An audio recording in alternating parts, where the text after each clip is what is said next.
In this video, we will try to understand logging module. So logging module is used basically to debug the program.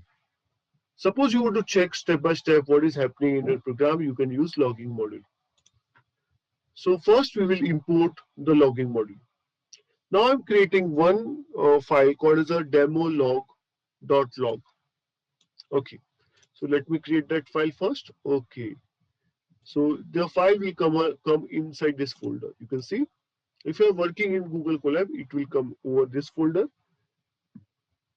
If you are working on a Jupyter notebook, this will be created on the folder you kept this IPython file. And if you are working in Python ideally, so there must be .py file. So wherever you kept that .py file, that place this file will be created. Okay. So when you click this, there will be nothing is written inside, but a blank file will be created. So I'm going to put one warning inside that.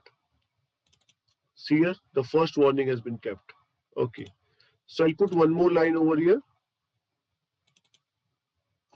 Okay, second warning I can put over here. Great. Let's create the same file. Let's have a same configuration of the file.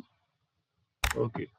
And I'm going to use this warning setup for running of my program. So I'm going to take one input from the user. Okay. So this first input is taken and enter. So now the logging module warning will run. And you can see the first input is taken, that kind of warning is coming.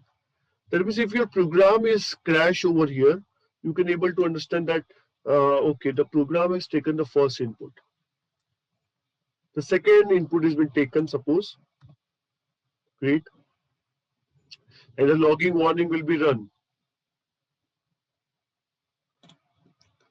So second log warning will be run, and you can see the second warning has come. Okay, I run it twice, so it is coming 2 times. Okay, now I'm taking the output. Okay, and you can run the last one, that is output is produced. See, step by step, whatever program is happening, that warning has been updated in the log file. So you can find out where your program is crashed using the logging module. Very interesting module. And you can put a warning inside your file using the logging module.